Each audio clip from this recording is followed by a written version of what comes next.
इन दिनों विपक्ष लगातार चुनाव आयोग पर निशाना साध रहा है। कांग्रेस नेता राहुल गांधी वोटों की चोरी का आरोप लगा रहे हैं। उन्होंने दावा किया है कि निर्वाचन आयोग बिहार में वोट चोरी में शामिल है और इसके बारे में उनके पास ऐसा पुख्ता सबूत है जो एटम बम की तरह है, जिसके फटने पर आयोग को कहीं छिपने की जगह नहीं मिलेगी। अब इसे लेकर भाजपा प्रवक्ता संबित पात्रा ने मजेदार जवाब दिया है। प्रेस कॉन्फ्रेंस में संबित पात्रा ने कहा कि जैसा एटम बम पाकिस्तान का, वैसा ही एटम बम राहुल गांधी का है। ना पाकिस्तान के एटम बम की धमकी से भारत की लोकतंत्र डरती है, ना ही भारत का लोकतंत्र डरता है ऐसे एटम बम से जिसको पकड़ पकड़ कर राहुल गांधी घूम रहे हैं। अब ये जो इंडिया अलायंस वाले हैं, ये केवल तेजस्वी यादव का विषय नहीं है, ये पूरा संपूर्ण इंडिया अलायंस वाले, इन इंडिया अलायंस वालों का राहुल गांधी और तेजस्वी यादव ये बड़ा देश का सोच रहे हैं। आपको क्या लगता है ये संवैधानिक संस्थाओं को बचाने के लिए आए हैं? कोई संवैधानिक संस्था को बचाने नहीं आया है, कोई भी भारतवर्ष के लिए नहीं आया हुआ है।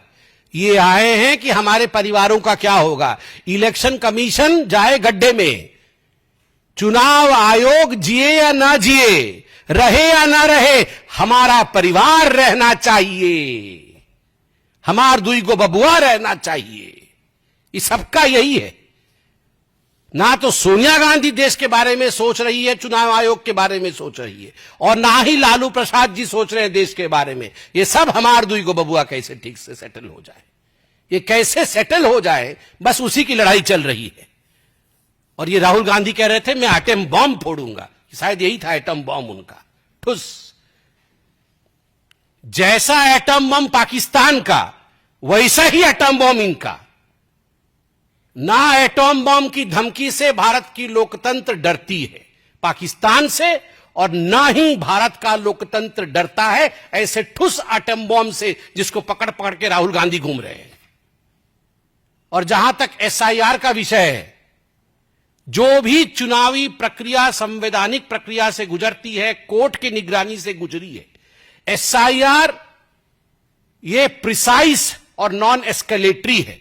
ये प्रिसाइज है, किसकी मृत्यु हो गई उसको हटाना है, किसके दो दो एपिक कार्ड है काटना है, कौन चला गया उसको हटाना है, कोई जोड़ना चाहता है जुड़ जाओ भैया।